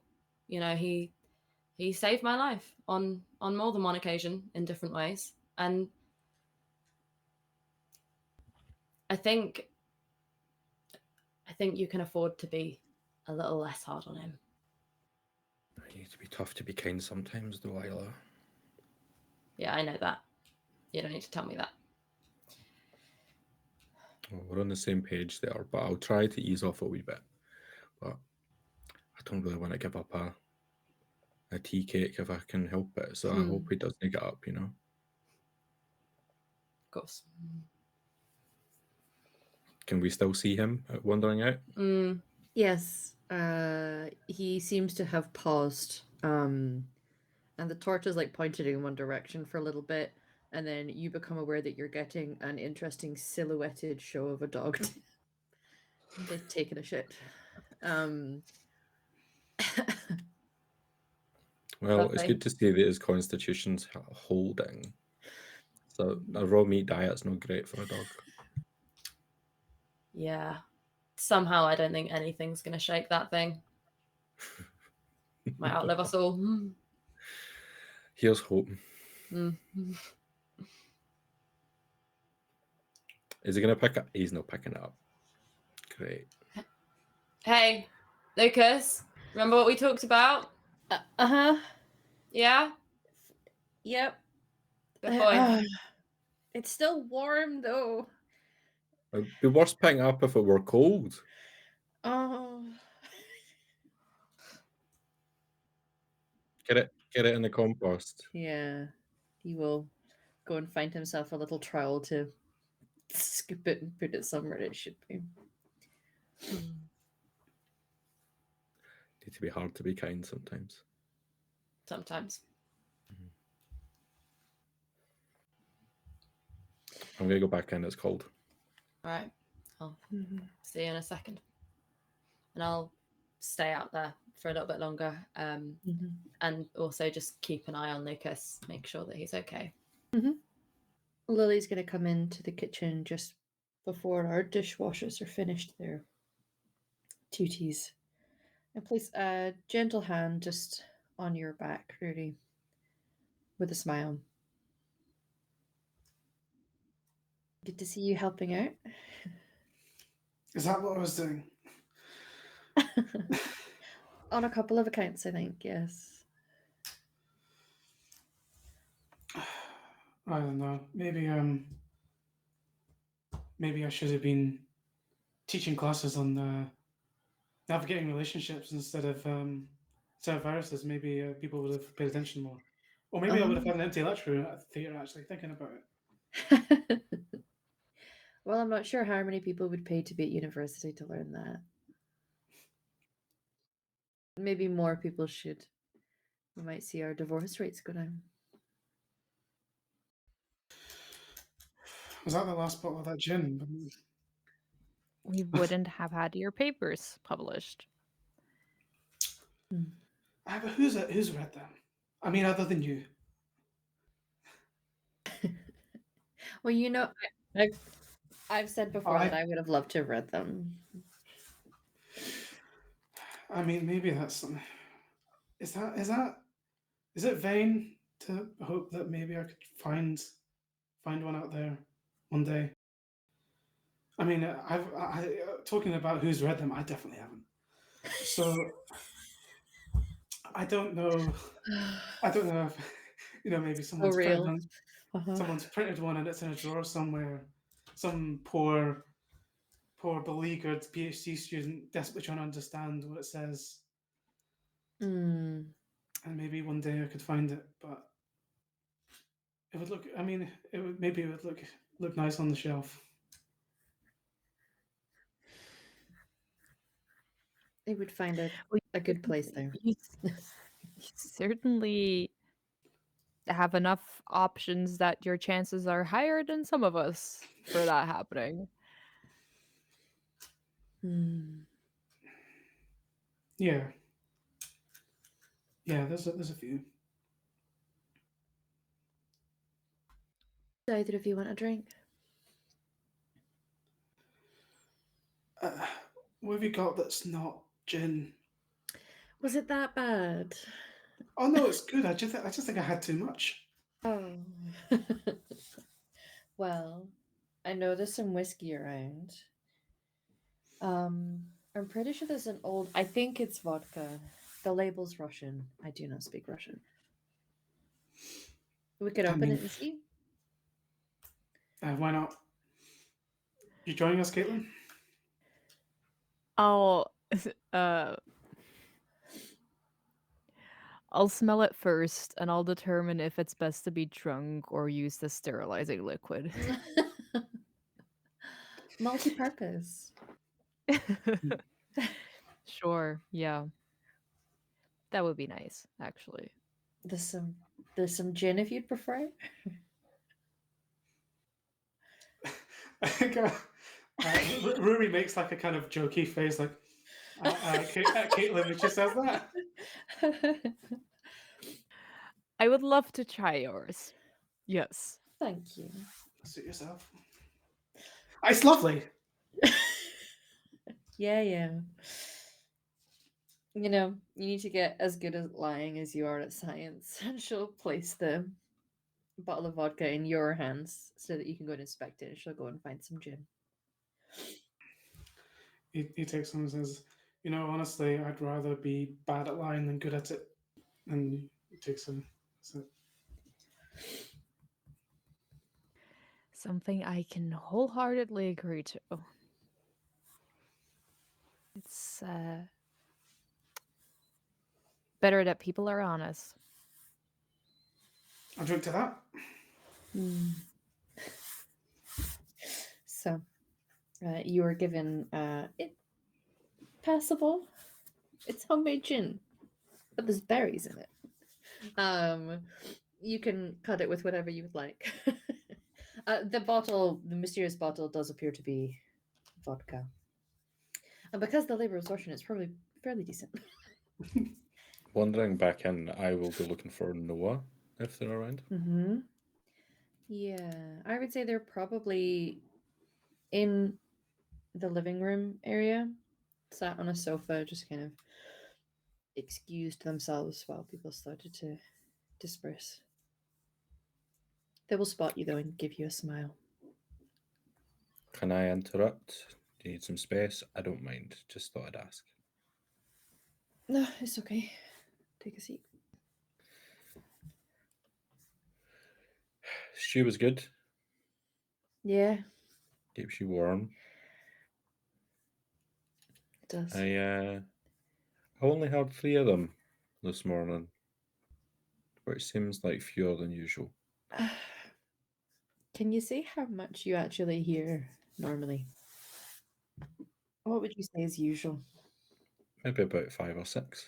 Mm. So, I mean, I think I've got a good ear for it, like to understand like whether I'm hearing more than like the same ones a couple of times, but just don't know, feels odd.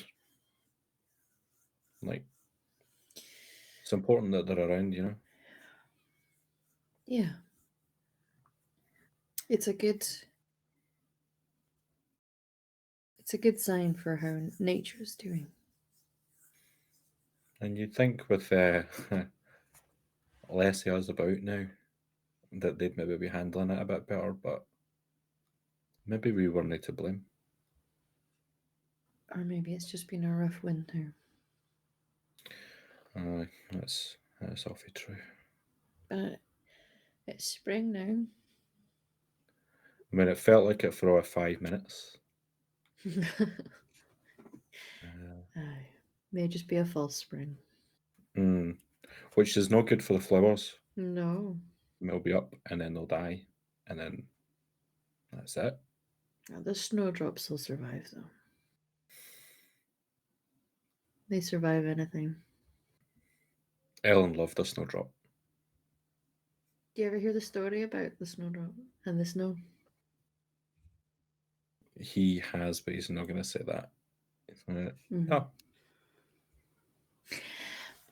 Something I remember hearing when I was a little kid, that the snow came out one winter and was trying to find a colour. It was self-conscious that it didn't have one. And in the springtime, it went to the flowers to try to ask if it could have their colour. And each time the flowers would say no.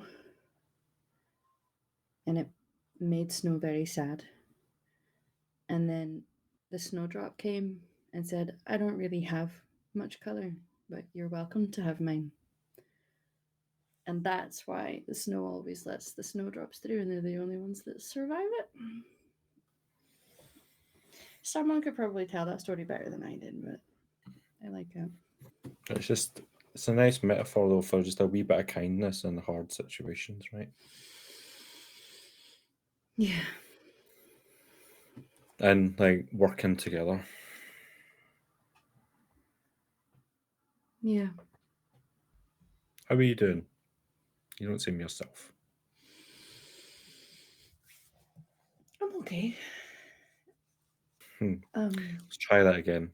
How are you doing? You don't seem yourself.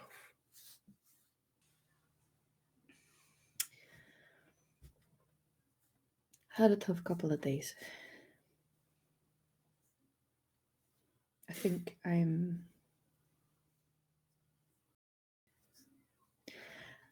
I'd heard people speaking about it before, that sensation of being in a room full of people but still feeling alone.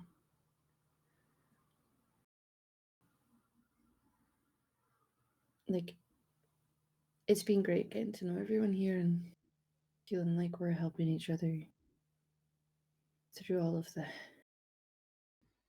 difficulty.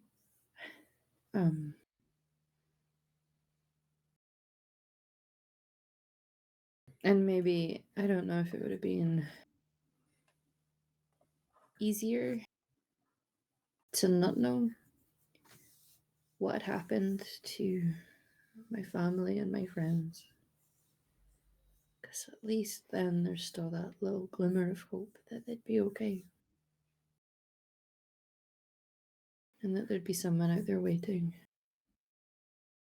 that would be happy to see me again.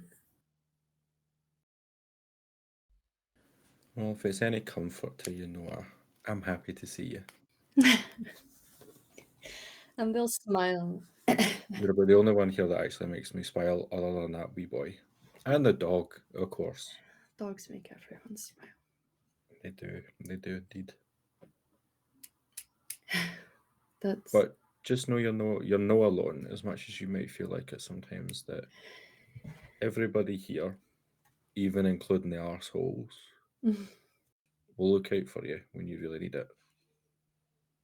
Aye. Yeah.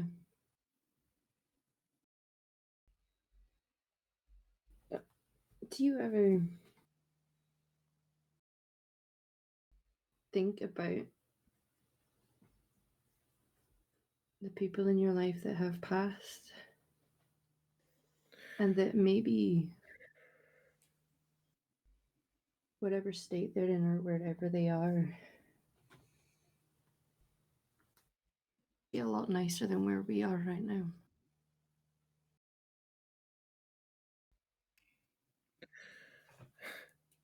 You can see him like stop for a moment and just like shut his eyes. I think about it every second I'm awake, and probably every second that I'm asleep and all. And I hope she's waiting for me. And I think it's probably better. I hope it is.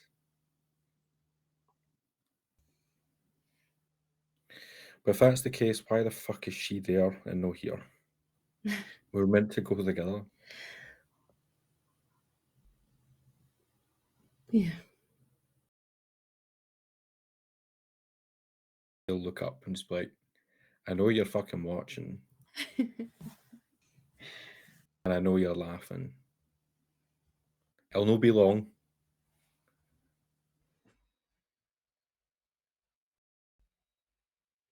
So I do think about it all the fucking time. I guess. I don't think I ever really thought that there was something else, you know? But that feeling I've been wishing I had of having people glad to see you again. Maybe there is. Eventually. Even if it's not in the way that I think about it, I think there's probably something. And whether that is the gates will open and David will welcome me, or maybe I'll be reborn as a wee timorous beastie. You would be timorous. And come back and meet her again. Two wee mice holding hands. I don't really care. But I need to hold on to that. Because if I don't, what the fuck is this all been about? Yeah. You're not alone, pal. Here, wherever we go next, you're never alone.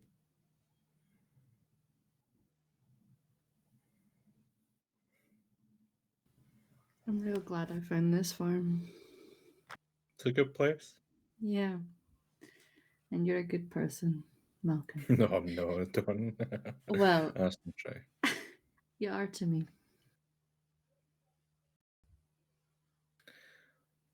Take comfort in that. Aye. He'll squeeze their shoulder and then wonder. Mm-hmm. I'm going to fill up my drink. Mm-hmm. I think there was a moment where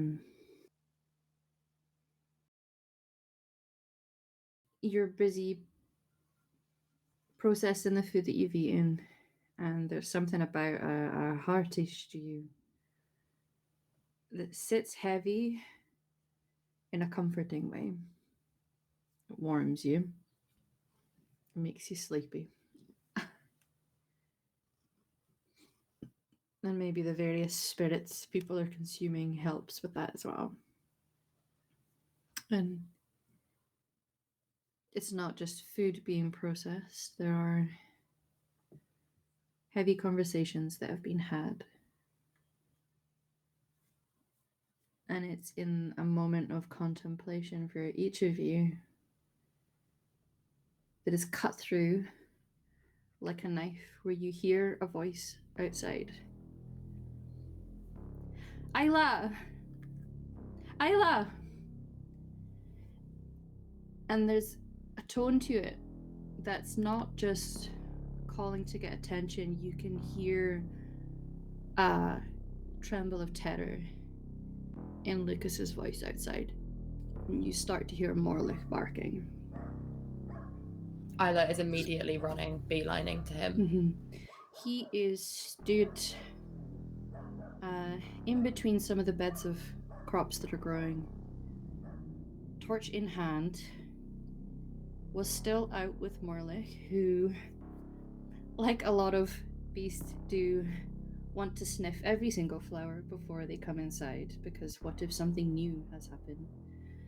And while the dog was contemplating that, it seems like he has perhaps caught wind of something. He is at the outer perimeter. You can see him just slightly past your ropes with the bells, growling and doing that sound that a dog will do, where they are aware that barking is maybe not the appropriate response, but there is a threat to the sound of the dog. And Lucas is standing, hand trembling. You can see it in the light as it shakes slightly at its edges. And just maybe 10, 15 feet away from your outer perimeter, there is a shambling form. Not coming at the farm, seems to be walking along that outer perimeter, passing, but close. And Lucas is frozen in space. Lucas, go back to the house. Think you can do that? What about Morlich? You bring him with you, all right? He won't leave you.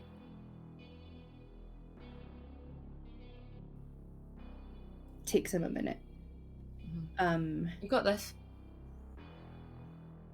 Hearing your voice and the comfort of knowing someone that he maybe doesn't know everything about your background, but he knows that you're capable, and that in any encounters you had from where you started to where you ended here at the farm, he has seen that you are capable.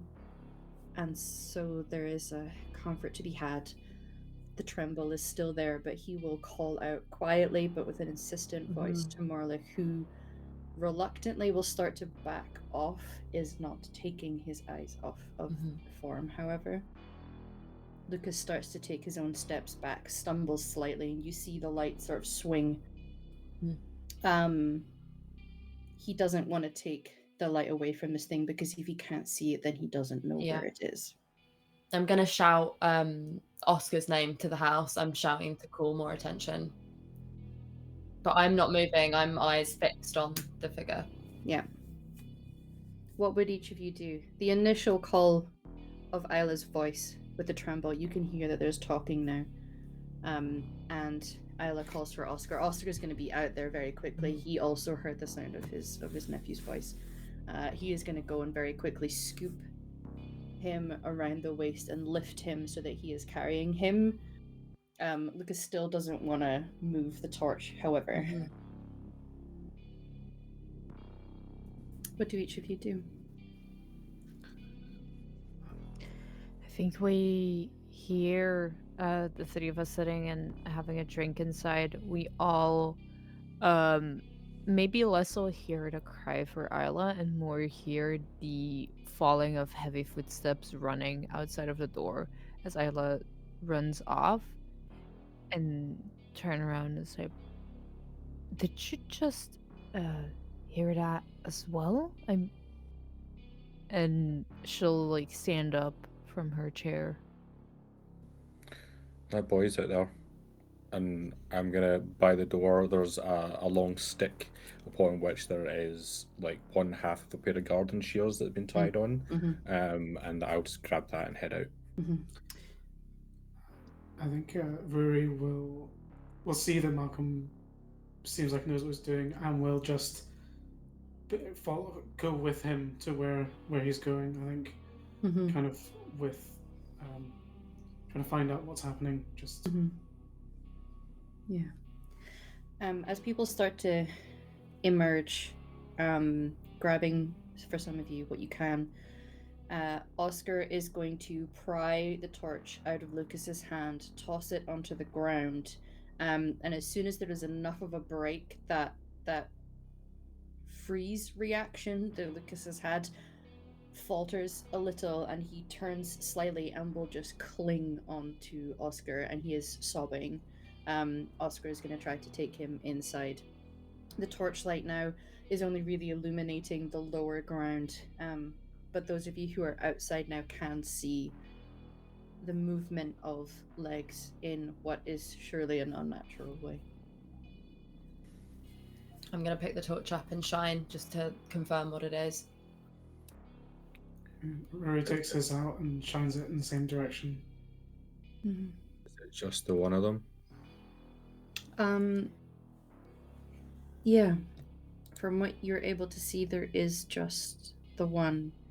If we want to finish off our session with our first roll, somebody could roll a scout roll. I'm happy for any or anyone who feels like they would be scanning what you can see in the dark here with the light of two torches. Well, I think because Rory just I think with Rory, at least one of the people who has a torch could start looking around to see if there's anything else. Yeah, Happy to roll for that. that sounds good. Yeah, I'm going to roll as well with my torch. Absolutely. Oh.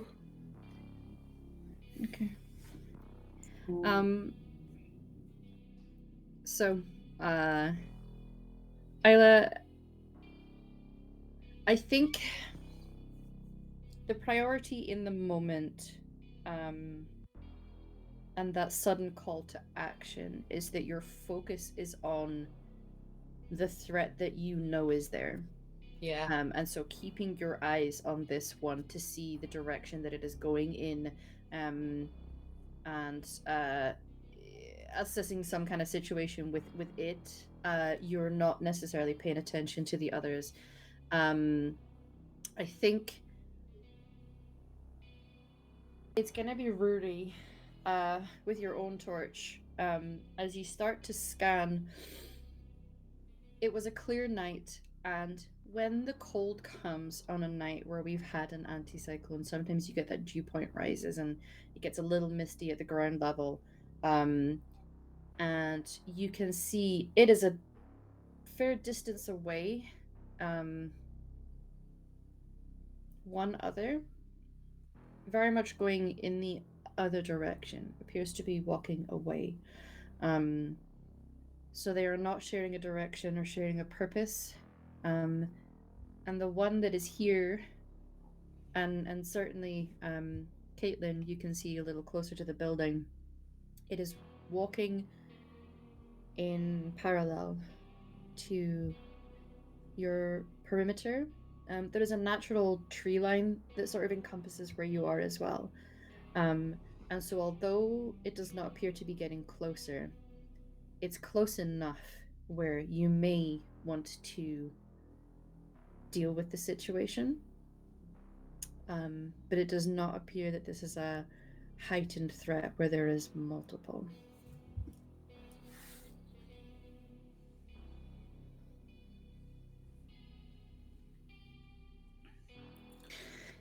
So the question is, do you handle a situation like this? And typically, as a community, who deals with these threats? I think it's Isla's instinct, like first instinct.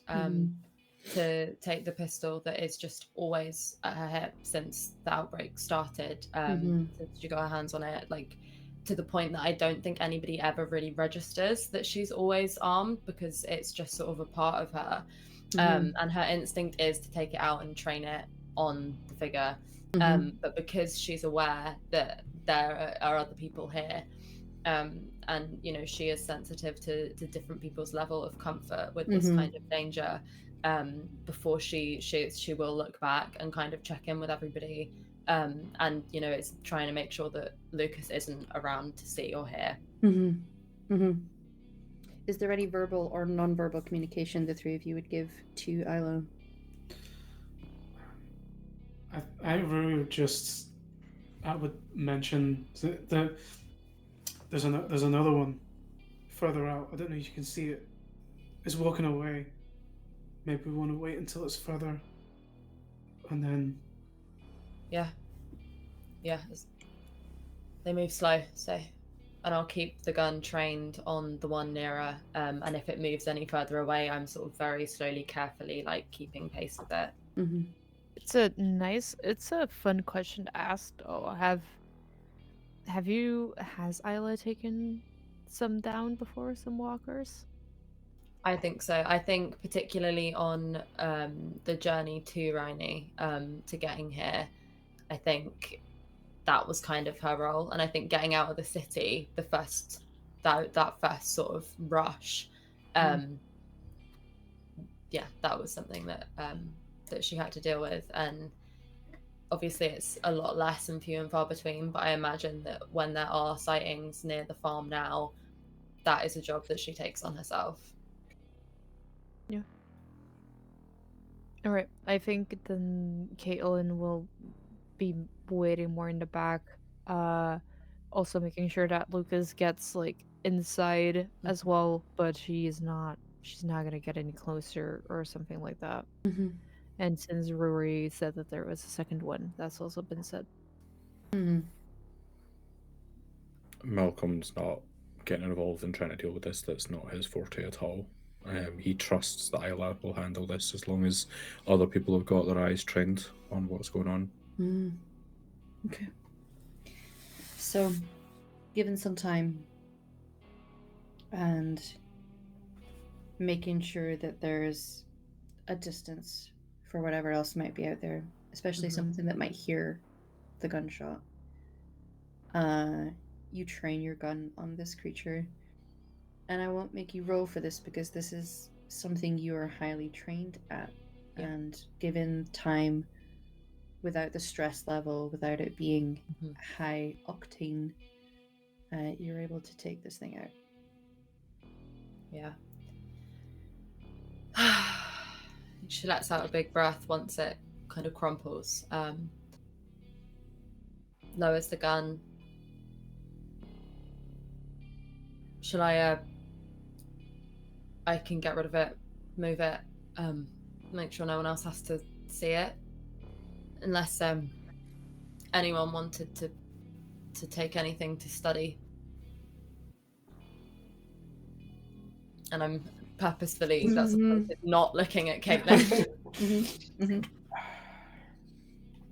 Shall we leave it to the morn when there's a bit more light?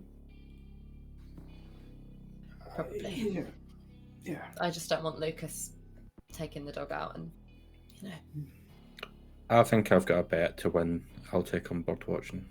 Okay. Maybe we put it somewhere indeed for the morning so that when we can actually see what's going on. Okay. Yeah. All right, we should get back inside then. Get warm. I'll see if me and Oscar can start building something more solid in the morning. Hold on, pal. Yeah. Let me know when you're going. I can help. Yeah, absolutely. And it